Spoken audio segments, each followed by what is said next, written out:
દાહોદ અને મહીસાગર જિલ્લામાં બીએપી પાર્ટીનો ઝંઝાવાતી પ્રચાર, આદિવાસી વિસ્તારોમાં ઉત્સાહની લહેર। ગુજરાત પંચાયત સ્વરાજ્યની ચૂંટણીઓને ધ્યાનમાં રાખી ભારત આદિવાસી પાર્ટી બીએપી દ્વારા દાહોદ અને મહીસાગર જિલ્લાના તાલુકામાં પ્રચાર અભિયાન તેજ બનાવાયું છે। પક્ષ દ્વારા વિવિધ સ્થળોએ ભવ્ય નુક્કડ સભાઓનું આયોજન કરી ઉમેદવારોના સમર્થનમાં લોકસંપર્ક વધારવામાં આવ્યો।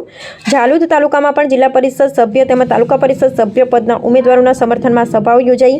છાયણ મુકામે તાલુકા પંચાયત અને જિલ્લા સીટ માટે ભારત આદિવાસી પાર્ટીની જાહેર સભા યોજવામાં આવી।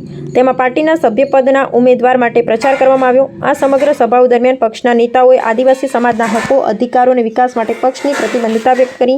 આ પ્રસંગે ભીલ પ્રદેશના લોકપ્રિય સાંસદ રાજકુમારજી રોતની ઉપસ્થિતિએ કાર્યકર્તાઓમાં નવો ઉત્સાહ ભરી દીધો। તેમણે સ્થાનિક સ્વરાજની ચૂંટણીમાં બીએપી ઉમેદવારને ભારે મતોથી વિજયી બનાવવા અપીલ કરી। સભાના અંતે જોહાર ઉલ ગુલાનના નારા સાથે કાર્યકર્તામાં ઉમંગ અને એકતા જોવા મળી। મોટી સંખ્યામાં સ્થાનિક લોકોની હાજરી આગામી ચૂંટણીમાં પરિવર્તનના સંકેત રૂપે જોવામાં આવી છે।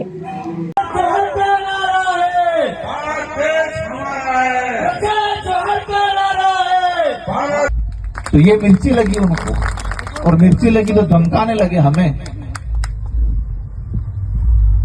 और हम भी कहते हैं कि ये आदिवासी कोड़ है, आदिवासी समाज है।